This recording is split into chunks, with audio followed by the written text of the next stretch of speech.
Okay.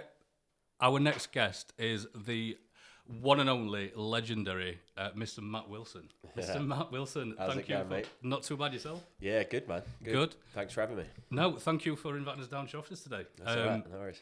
Might do a spot of fishing outside later when we Yeah, finish. it's nice. Nice little spot on the river, actually, isn't it? Yeah. We moved down here in 2020, actually, like COVID year, which was hard. So we signed the lease on it originally in 2019, and then planning to move in March 2020, which is obviously when we went into lockdown. Yeah. So that was a nightmare. And all like this mezzanine that you see above you, all of this sort of stuff, this weren't here. It was just one big shell. Yeah.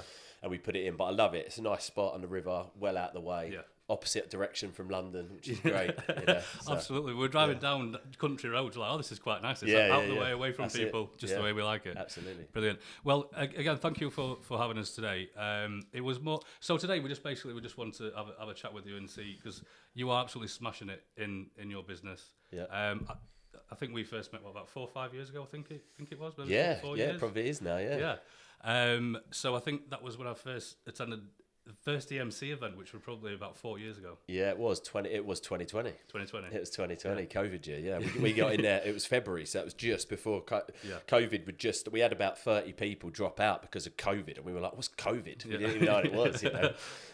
But yeah, that was the one you come to, of course, yeah. Absolutely. So, I mean, since then, I've tried to support everything that you're doing, come along to all your events and things like that. So what I'd like to understand, because I mean, as I say, we are where we are now in terms of your business, but it wasn't always like that. So what I'd like to do, if it's okay, is kind of go back to a little bit earlier of where it all started for you and kind of where you got the bug, the entrepreneurial bug, I suppose. So, yeah, it's your story to tell. I mean, I know a bit of it, but... Yeah, no, cheers, man. I appreciate it. Yeah, I mean, the entrepreneurial bug, I think it was always sort of, it was always in my head. I talk about this a lot in some of my videos. Like, some people just have this, niggling voice inside their head that's constantly there, right? It's like, I can do better, I should be doing more, I deserve more, I can have more, and all this sort of stuff. And some people don't have it, which is great, but some people do it. That's normally the first sign of, like, you've got that entrepreneurial drive in you, that you want to do something for yourself, you want a little bit more freedom, you don't want limits, you don't want a 9 to 5, you don't want all this stuff. And I started getting that when I was... I've always had it really, but it really come about when I was working in a factory. I was working in a factory when I was sort of in my early 20s. I was working for my old man, and I just looked around, and there was people that were there for like 30, 40 years, and they just weren't happy. They were just constantly moaning about where they were and bitching and complaining and all this sort of stuff, but they weren't doing anything about it. And I was just like, I do not want to end up like that. Yeah.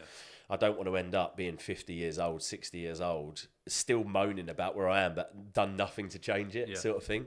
So that's when I really sort of dove into it academically, I suppose, right? And started reading and listening to stuff. And that's when the sort of the doors to the rabbit hole really opened for me, I think, One of the things that I did enjoy learning was when you were working in the factories, you had to wear ear defenders or something? Headphones. So headphones. Well, no, sorry, we had to wear earplugs, but I wore headphones. Yeah.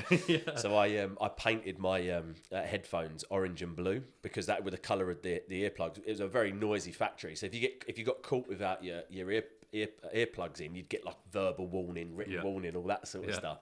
So I was listening to loads of like Tony Robbins at the time, Brian Tracy, Zig Ziglar, all of that sort of stuff, and so that I could listen to that on a 12-hour shift, because we were doing 12-hour shifts. I sat there. It took me hours because it was like even the wire was like half orange and blue. It took me so long to paint it, but I painted it so that when the foreman walked past, he could see that, he thought I had my earplugs in, but I was just sitting there just listening to motivational stuff, mindset stuff, sales stuff, business stuff. No, that's awesome. So I suppose from the motivational side of things, have you always been sort of self-motivated, or do you look for people, or did you have any role models around you at the time, apart from listening to the likes of Jim Rohn and Tony Robbins, etc.? Did you have that support network? It's a good question. I've always naturally been a positive person, first of all. So that's one thing that people don't have to start with. They're naturally negative. They always look on the sort of negative side of life. The glass is always half empty rather than half full. I was naturally a glass half full type of person, so I already had that, and that just came from, my parents. I had luckily had a really good upbringing in terms of who my parents were. They just gave me like unconditional love. I know a lot of people don't have that. So although we didn't have much financially, we was always given a load of self-assurance, self-belief. We was told we were beautiful every day. We were told we were amazing every day. And that confidence just naturally, I think, sort of like gives you that positiveness, I would say. And it's not until I'm older now, when you're younger, your environment, you just think that everyone's has the same environment as you when you're younger, because you're naive to it, right? So I imagine someone that's got a shit upbringing, that's living in a house that's very negative, they probably think every other house is like that as well. I thought everybody had the same environment, home environment, as I did. Obviously now I'm older, mature and less naive now. I know that that's not the case. I know now, actually, I was the minority, because I speak to people all of the time. Most of the people I speak to don't have that. And I was like, wow, that's really interesting. So I thought everyone had it. Actually, I was the minority. Lots of people don't have that. So I was blessed in that sense, because I had that. That filled me with massive self-confidence, massive self-belief. So I naturally had that. And you don't need it, because some people that have got that more negative upbringing, they can train their mind to be more positive. It's harder work, I imagine, because they haven't naturally got the positive way of thinking, but it can be done. So I was always, naturally positive. And one thing that I wasn't, though, was I was a bad learner. I didn't like learning. Learning, to me, my beliefs around learning were, it's boring, it's pointless, I can't learn, that type of stuff. It was like, in school, academically, I was really bad. I didn't do anything. I was a naughty kid. I was one of the kids that bunked off. I was one of the kids that, would throw paper up at the teacher and stuff like that. I was that kid. Luckily, though, again, when I started looking into, mindset and business, and started having that voice inside my head that said I could probably do something, but I wasn't sure what to do. That's probably where a lot of people are. A lot of people are probably, they're in a position, they've got that voice in their head, but they don't know where to start. They're like, okay, what do I do? So I literally just started reading and listening to stuff. And my first rabbit hole was personal development. So it was Tony Robbins, like I've said, Tony Robbins, Brian Tracy, Zig Ziglar, all mindset-y stuff to start with. That gave me a new belief that learning was actually really useful, because now I was learning stuff that was practical to me.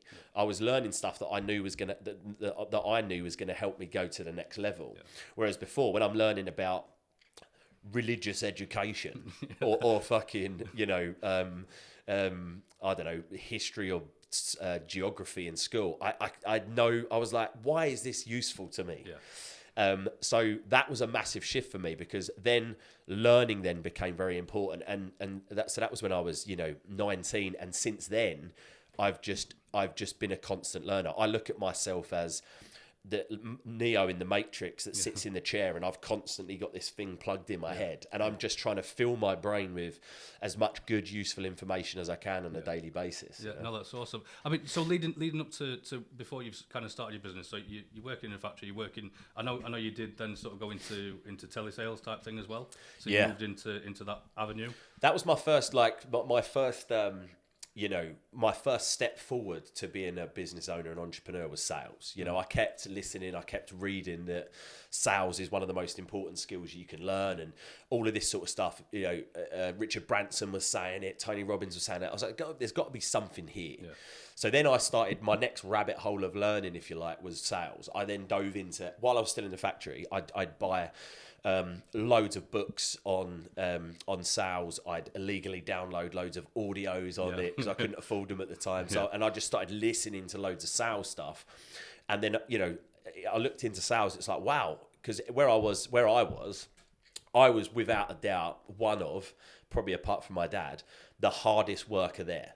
Like, I'd work my arse off. I loved the job. I was passionate about it. I was doing it, but I was getting paid the same as a 55-year-old who sits on his arse all day. That's a problem with just traditional jobs. Is unfortunately that's the way it is. And it's like I wasn't being rewarded for my effort. And one thing that massively pulled me towards sales, I was like, wow, so if I'm the best, I get paid the most. If I work the hardest and make the most sales, I make the most money. And then so that then really started attracting me to sales. And then I took the plunge. Luckily, I knew friend that I used to go to school with. He was doing really well in the city as an investment broker. The investment side of things you can learn, but the sales, that was the real skill that you had to have. Yeah. It was being able to pick up the phone. So I made a life-changing decision at that point to leave the factory and take that sales job, because I was making probably about 35 grand a year at the time at the factory. And for a 21-year-old, that was a lot. Yeah. I was working a lot. I was pretty much doing every overtime under the sun, because I had Ben, my son, at that time. We had a mortgage. Emily didn't work, so I had to. Yeah. I was earning 35 grand, but I was working my ass off. Yeah. And for me to leave that comfort, and go to a 12 grand basic job where I could potentially earn nothing else, was very, very scary. But I didn't let that fear control me. Everyone else freaked out. My nan and granddad cried when I told them. I remember telling my nan and granddad, who are very conservative, they're all about, saving and safe and all of this sort of stuff. And they actually cried because they were so worried. And I was like, oh God, it was so depressing. The boss, obviously, because I was very good there at the factory, he talked me out of it. It's like, oh, Matt, sales is very, very hard, risky. No one really lasts in it and all this sort of stuff. Everyone around me was telling me I shouldn't do it. My missus, obviously, she was like, what are you doing, you idiot? We've got bills to pay. We've got a child to feed. Like, you're going from 35 grand a year to a 12 grand. I said, no, I'm not, because what I'm going to earn is way more than I'm earning here. No one else believed that but me, because I had the massive self-belief that I could do it, I took the plunge and did it, even though everyone around me was telling me not to. Yeah. And that was the best, probably the best, most valuable education I've ever had, was that sales job, because it was hardcore, very, very high pressure, hardcore sales environment. We had to shine our shoes, double wins and knots, like 200 dials a day, 3 hours call time a day, bollocked if you didn't do that. It was very high pressure. But it really, the skills that I learned there, which was how to sell well, and not care about rejection, not care about people saying no, and pushing forward anyway. Those core skills were, without a doubt, the most valuable skills I've ever learned. Yeah, no, definitely. So. And I think where a lot of people do fall down when they're looking to start or launch their own business or get into sales or make that leap into something new, I think it is perhaps the people around them who are talking them out of the idea initially in the beginning, because one, they care about them, two, they've got people to feed, they've got households to uphold and things like that. I know for you were like, no, I know what I'm doing. Yeah. This is what I'm going to do.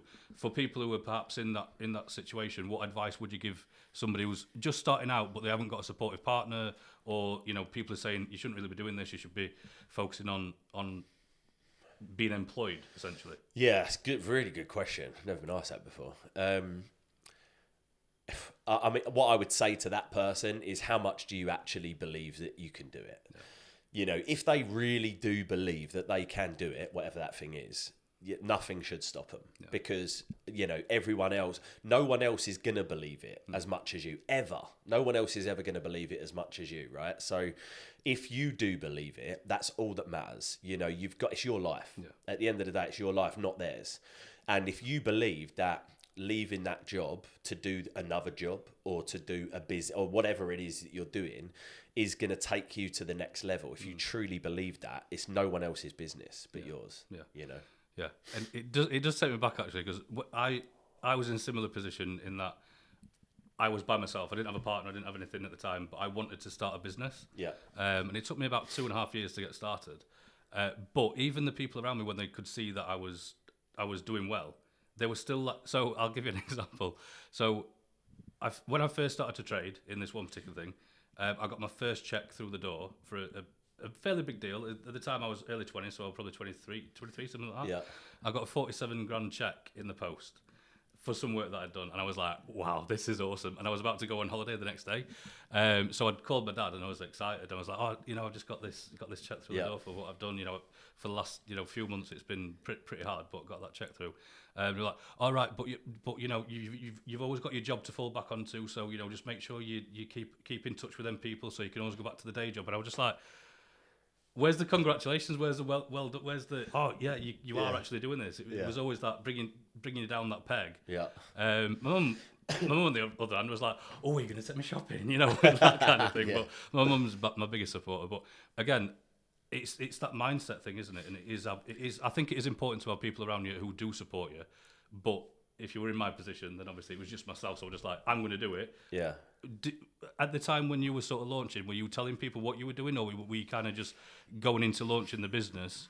Yeah, I don't know if I really told them. I don't know if I told them. I just let my results speak for themselves. I just sort of got my head down, because again, I don't care what they think. So I just got my head down, and then they'd see me doing a little bit better, and then suddenly they start asking me questions. I let them ask me questions, rather than me telling them. It's all self-belief, mate. One of the things that I try to do with the videos that I do and things like that, like my Instagram, for example, I don't really talk about like marketing and stuff like that. And one thing I'm really passionate about is trying to understand how to instill self-belief. It's like I'm making it like a little personal mission, because I think it's really hard to do it. And obviously I was helped. I had it sort of naturally anyway. Then I was helped by, the likes of Tony Robbins and all these guys' audios. And with my videos, hopefully I'm trying to relate to people that are from similar sort of upbringings to me in terms of where they are, like their environment. My personal home environment was great, but the environment I come from, like as a town, for example, and people around us, it's obviously, it's quite poor, right? It's like council estates and, drugs and things like that. It's very negative. And trying to instill self-belief in people that maybe come from those types of environments is really important to me. Yeah. And I'm trying to figure out as well how to do it from a young age, like how to instill it in kids. One thing that I just naturally, I know how to do it for my kids, because I had a great example with my mum and dad. So I just do exactly what they did. Just unconditional love, praising them for the littlest thing, no matter how small it is, praising them for it, telling them how amazing they are every single day, telling them how beautiful they are, how good they look. All of that little tiny little things. I know for a fact a lot of parents don't do, because they just don't think about it. Yeah. It's not because they don't want to, it's just because it doesn't enter their mind. Yeah. It has to be a conscious effort. I'm not doing it naturally. I know it's important, so I'm making sure I do it. And it's like, how do we figure out how to instill that in kids at school, for example? Like, I believe school lets our kids down a lot, because what it doesn't, it teaches them all this great academic stuff, but what it doesn't focus at all is on belief. How to get them to believe that they can do stuff that other people do. And one thing that they could do, for example, is show them examples of other people that have done it. Like when you were at school, when once did you get in a room and you were told a story about Michael Jordan or Richard Branson or these guys that have done incredible things? Yeah. Right, that have literally like achieved from zero, achieved the highest heights, and walking them through like where they started, relating them to you now. It was never happened. It never does. Yeah. But I think just that, if more of that was injected into schools, then like our kids would come through with belief that this stuff is possible, because they're actually shown how that person did it. Yeah. We know that it's done, and they know that who Michael Jordan is, for example, or we knew who Michael Jordan was, but we just see the finished article. Yeah. So it's very, very hard for a kid who's comes from a council estate, who's got fuck all money, who's got parents and stuff that don't love them that much, to see Michael Jordan doing this and say, how can I get there? Yeah. It's like the comparison is too big. Yeah. It's like, I'm here, he's there. Oh, he's lucky. He did that summer. If they were taught and Michael Jordan was brought down to this level first, and then they were shown how he climbed there, their belief about what they could do would immediately increase, I think. And you know, I'm quite passionate about that type of stuff because you know it's difficult for a lot of people based on where they come from to believe it. No, absolutely, and it's right because as you say, you only see the end result. You don't see how that person particularly got there. So all the struggles they went through, all the failures, all the ups and downs that they went through over the years. You know, you just see the big multimillionaire type thing. That's it. You always just see the finished article. You know, I mean, I know now.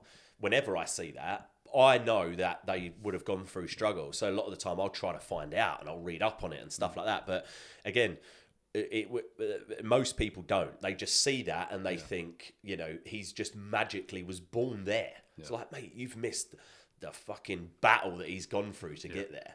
You know, he was just like you, which means you can do it as well. If you were to do exactly the same thing, you'd get the same result. Absolutely. So, I mean, obviously, you'll support your kids no matter what they do. But is there a particular way that you're helping them sort of see how they see their future lives? Are they going down an academic route? Are they more entrepreneurial? Like, I don't know, mate. My philosophy on parenting in that sense is I just want them to get on with it. I want to see because what I see a lot of people doing who are like me, who are entrepreneurial, is they'll try to mold their kids into entrepreneurs.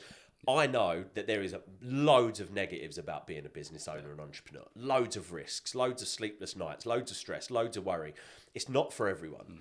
So why would I want to turn one of my kids into that if that's not who they naturally are? I believe that one of my kids are. I won't say it on the recording. I believe just based on what I see that one of my kids has got it because they're very like me when I was younger. And the other two maybe, but you know, I want them to just enjoy school. I never put pressure on them or ask them what they want to do. I think it's the most stupid question to ask a 15-year-old. My son's 17 now, for example. And, you know, that's the type, I remember being 17, that's when you start getting asked, you know, what do you want to do when you're older? It's like, so just because you're asked the question, you feel like you should know the answer, which makes you anxious. And you're like, I don't really know. Should I know? I mean, they're asking me like I should know. Should I know? And then you start freaking out. This is where all stress and worry comes from in teenagers. They freak out about it. I won't ask my son that. I want my son to finish school. He's going to finish school. I would love him to go to, I won't force it on him. I would love him to go university because I never went. And because I had him. By the time, you know, I had him when I was 19 years old. All my friends went to uni. And I couldn't because I had him. I had to go to work. And I used to go visit my friends at uni. And it just looked like the most amazing fucking time ever. You're living on your own. You got a bit of freedom. You got a bit of money. You can get a job. You're going to school. You're meeting new people. You're meeting new birds. All this sort of stuff. Or boys, you're right. And I want him to have that. But again, I won't force it on him. And even when he goes there, I've told him, like, if you want to go uni, mate, do whatever you want. Because there's a very good chance that whatever you do there, you're not going to do for the rest of your life. Yes, you know, it's going to cost him money. And you know, I'll try my best to help him with that part. But at the same time, it's experiences that I want him to have. But I don't want him to do it, again, with the stress or worry of picking something to do at university that he's going to do for the rest of his life. Because every person I know that went to uni, everyone I know that went to uni, none of them, not one, do anything remotely related to what they studied. It's crazy. And there was so much pressure. And a lot of the time it's because there was so much pressure to choose probably. I've got to choose something to do. What am I going to do? And then they realise they don't enjoy that. They don't want to do it. I want him to go just for the experience. Like, just go have a good time, man.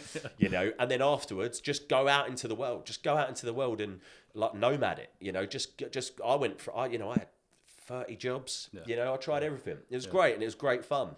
Just do that. Don't be pressured on, you know, finding something to do for the rest of your life. Definitely. Do you know something? The best job I ever had that I enjoyed when I was younger was a barman. When I was at school, working as a barman. It's awesome. Weird. I actually moonlighted as a barman as well, and it was great fun, man. I loved it. Yeah, it's great.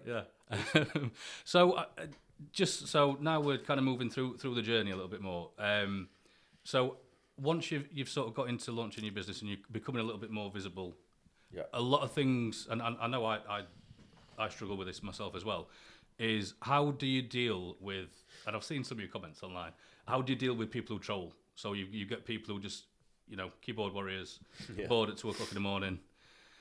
You're going to get that when people can see you a bit more online. Yeah. How Yeah, how do you Yeah, deal? if people are interested, or watching this and thinking about doing stuff and they haven't done it yet, that's the number one reason will be because what people are going to think and what people are going to say, both people they know and people they don't, comments and things like that. I just have fun with it. Well, first of all, it boils down to the fact that I genuinely don't care at all. In terms of responding and things like that, I don't most of the time. But if I'm feeling a bit playful, I'll just have a bit of fun with them sometimes. My attitude towards it is I just feel really sorry for them. Yeah. Like you've got to think about the mentality of someone that, well, for example, they'll watch like a 5-10 minute video of mine, for example, and then put just heinous comments on there. Like they'll call me all the names under some people, like they call me, I've been called the C word, I've been called everything you can think of.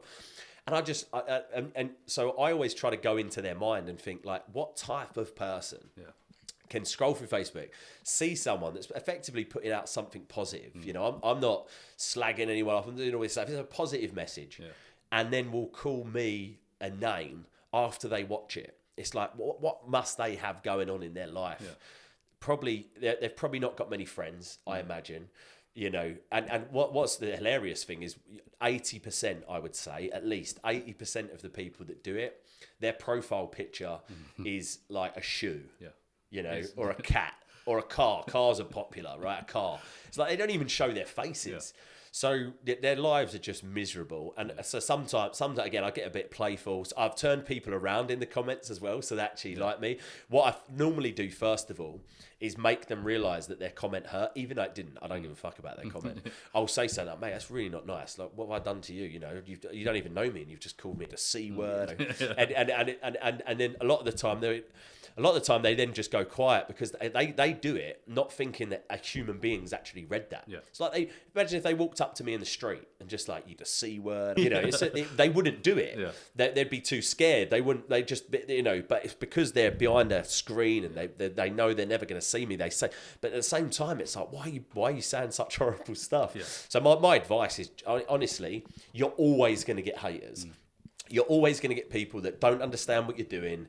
Whether you're doing amazing things or just going through the paces, no matter what, you're going to get people that slag you off. It's always their issues, not yours. When they slag you off, it's always a bit of resentment a lot of the time. It's like, oh, this person's got a voice and willing to put something out there. I haven't, so I'm going to try to shoot him down. Yeah.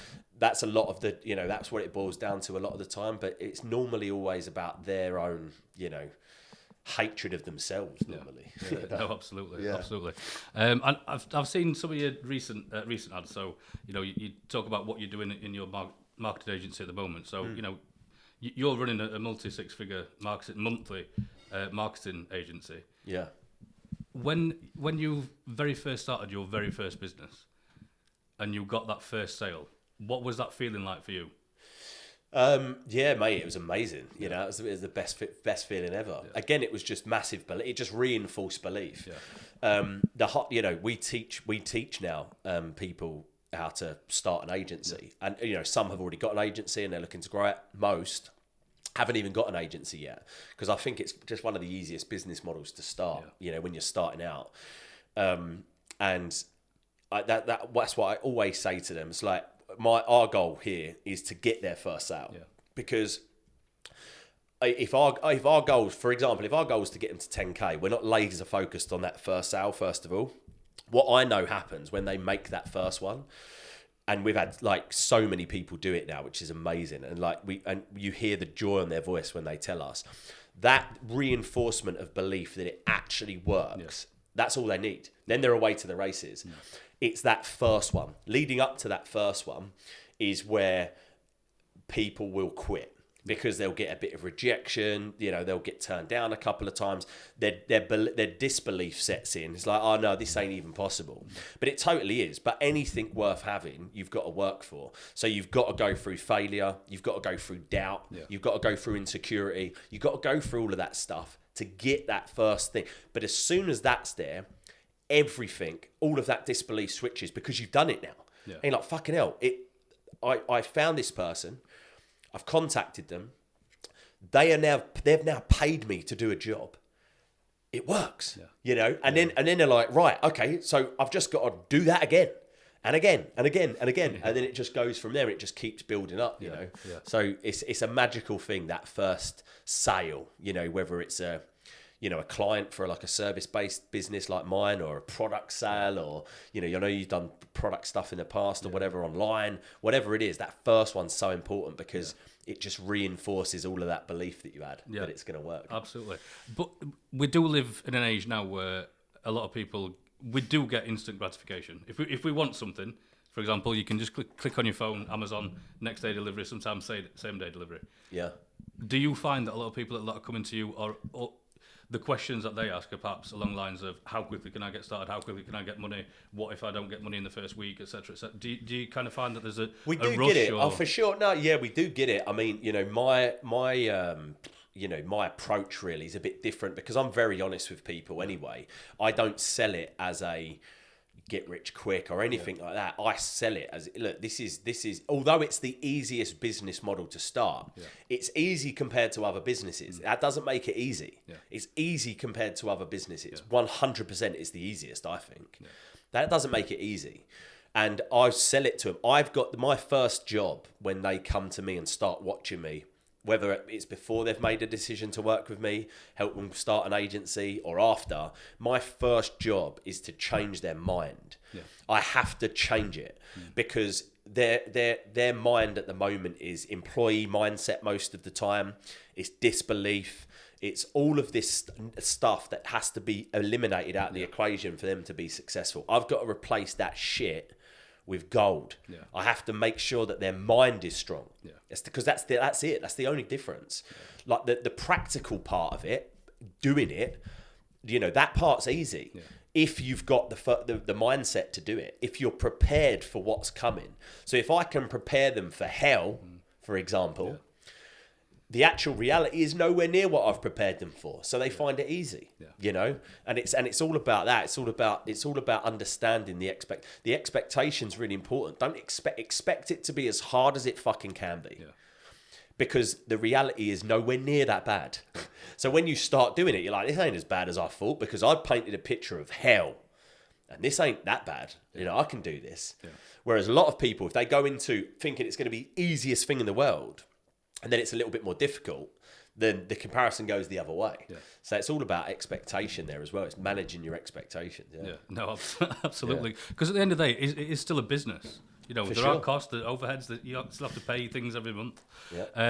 So picture a person they want to start an online business, not really sure where to start. They've got a budget to get started. If they were to do something, for example, through with yourself, through starting a digital marketing agency, what would that look like with yourself? Because I know you've got a course that you take people through. What do you offer as part of your marketing academy? Well, it's more of a hands-on program, really. It's not a course that they buy and just learn. Again, because we guarantee that they get a client, so we guarantee their results. So because of that, we've got to take a much more hands-on approach to it. So because I've got an agency, I've got 10 people that work for me here at the office. I've got an infrastructure of people that can help as well, right? So we give, for example, obviously the coaching calls and the training that happens every week, that helps them because that helps them ask questions and interact as well as learning along the way, rather than just learning and having questions, not being able to ask them. That's great. But then the practical part. So for example, when they actually get a meeting booked with a client, we, sometimes even me, will jump on with them before that and prep them for the call. Like we'll give them a one-on-one coaching call and prep them for it, right? When they close a client, which now loads of our students have, we jump on because a lot of them are like, the biggest objections for it when we're talking about a digital marketing agency is, I don't even know how to run Facebook ads right now. And although they learn that as they go through, when they get a client, a lot of them freak out and they're like, but what am I going to do? So my team, my ad buyers here, will jump on with them and help them set up the campaign. Like they'll literally do it with them. And then once that's running, then they can then check in. And if they need to, say if something goes wrong or something's going really good and they want to know what to do, they contact us and we'll jump on and literally help them do it and help them with their first couple of clients and help them optimize.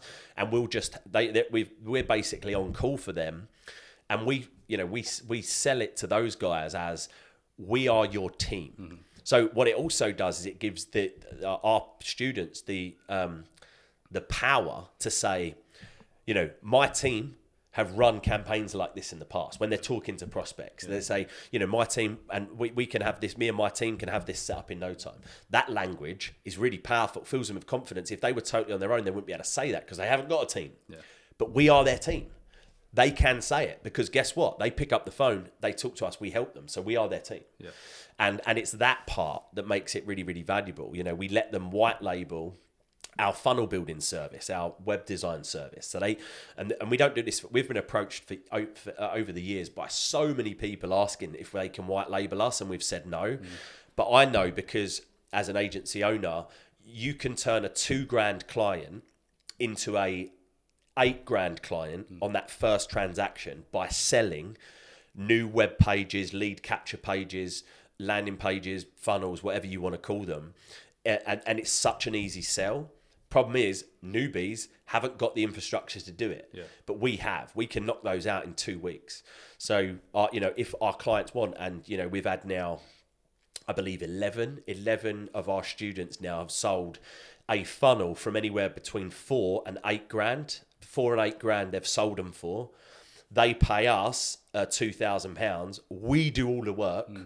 They literally and they hand it over to the client like they've done it, and they've made themselves an extra $6,000 profit on that first transaction just by doing that. And again, that helps them then succeed. That gives them more cash in the bank. That gives them more belief that they can continue doing it. You know, that's awesome. And it's been working really well. Again, we've only really we're not selling it to millions of people or anything like that. We've only really started talking about it. The first thing we did was we took on 15 guinea pigs, for lack of a better word, that brought it when we first launched. Rather than just launching it, we took on 15 people with the goal to get at least 10 of them their first client. And out of those 15, we ended up getting 12 of them their first client. Two of them, funnily enough, we never heard from again. Just disappeared. And the other guy is still in the trenches, still working, and he's going to get a client soon. And we made sure that everything worked. And then also we found out things that we didn't have in there originally that we've now got in there because of that. And I think that's the right way to do it, you know, because what other people do is they go to market straight away. They give all these promises and stuff like that, and then they find out it don't work. So we were very patient. We made sure that it was legit. We made sure it was like the best training on the planet for it, and then we started rolling it out just before Christmas, and it's going really well. Awesome. So I know it's a curated program, but if somebody did want to find out more about working with you, is there a way? Have you got something at the moment where we could send them? dmaacademy.co. dmaacademy.co. DMA, it's a digital marketing agency academy. So dmaacademy.co. They can jump into like a free mini series in there, teaching them a little bit about it. Watch a little training from me on it, and if it's for them, they can just talk to us, book a call, and talk to us. Awesome. What advice would you give to somebody who's just starting out? They've not started a business before, but they're on a limited budget. What sort of guidance or advice would you give them in the early stages of starting out? What should they get clear on with their business? Yeah, so the first thing is it is the thing that you're trying to sell in demand. Demand, it goes back that I did an it's funny, when I was at the factory, I did an economics diploma because I wanted to be a stockbroker. And I did an economics diploma there. Literally, module 1 of economics is supply and demand, right? People have got to actually want what it is you've got. That's the biggest mistake a lot of people make. They've got something that no one wants. So the first thing is demand. Is the thing, and get real with yourself. Do people actually want it? The good thing about an agency, again, which is why I think it's one of the easiest business models to start, is because every single business needs marketing. They don't want it, they need it. It's like a need. Their business can't survive without it. And there's 1,600 businesses in the UK get started every day. It's like an ever-growing market of demand for agencies to start, So that's one thing. So demand's one thing. Have you got a good way to find clients as well? Going back to an agency, the best thing is you can find clients for free. You don't need a marketing budget. You don't, as long as you can put in the time, and you can email, you can DM, you can pick up the phone. you can get hold of businesses. You know, I did a video. I told you, I did a video a couple of days ago for the DMA Academy, where I jumped on the phones. First time I've been on the phones, cold calling in a long time. Yeah. And you know, within less than an hour, I had 2 meetings booked. Two solid meeting books. One of them's actually later today, so I'm going to do a video on that today. Yeah. But I did that for free. You know, I literally just went on Google, found a list of a load of businesses in a certain niche, whatever that is. I just started calling them. Yeah. Literally just started calling them up. You know, lots of people didn't answer. A couple of people told me to fuck off. 2 people booked a meeting with me. You know, I didn't spend a penny. I just spent 1 hour, and I've potentially got a client coming. Yeah. So that's the other thing as well, is, you know, a lot of other businesses that take a lot of capital to start. Maybe you need product, inventory, things like that, staff, computers and all that. If you've got a phone and a laptop, you can start that business. Yeah, for sure. Awesome. So are you okay if we ask you about the next EMC? Yeah, go for it, man. Yeah, because I think I've been to the last 4. I might have missed one, but that was just because I was. Did you come to the last one in Brighton? I think that's the one I missed. So I went to Brighton, then the London. First one, then London. And then, but I think I may have missed the last Brighton one. Yeah, which was last year. Yeah. Yeah, it was big, yeah. So I do apologise for that. No, yeah, that's all right. Yeah, so it's actually not going to be in 2024 now. It's going to be in 2025. Yeah. So we originally had it booked in at November 2024. But a big sponsor, I don't know if you know, do you know Go High Level? Yeah, Go High Level, massive company. So they're very interested in being like a premium sponsor and partner of the event, which means obviously they're giving us a lot of money. Yeah. They couldn't, it literally conflicts with their event that they do in the States. Right, okay. So we had to make a decision. We were like, look, we really want these guys as a sponsor. They're going to give us a lot of money. Yeah. They can do February, so we've pushed it to 2025, February 2025. Wow. 5th to the 6th. 6th to the 8th. Sorry, 6th to the 8th of February 2025. It will be emc2025.com is what it will be. That will be the URL for it. And it's in London again. Awesome. The O2. Yeah. Well, that's going straight in my calendar right now. Can I get a ticket today? No, that's awesome. So, Matt, I just want to say an absolutely massive thank you for having us here today. It's been absolutely epic, as I know it would be. Yeah. So we're just going to close off now. So if there's any last words you'd like to say, you know, someone out there looking who's maybe struggling a little bit or struggling with that motivation, maybe there's just a few last words for that person. Just believe in yourself. Like I've said loads of times, you know, just believe in yourself. Don't listen to anybody else. Don't listen to the voice inside your head that might be telling you can't do it, because a lot of the time that voice has come from negative people in your life. It's not your voice. Your voice is a positive one. It's in there somewhere. Listen to it. Awesome.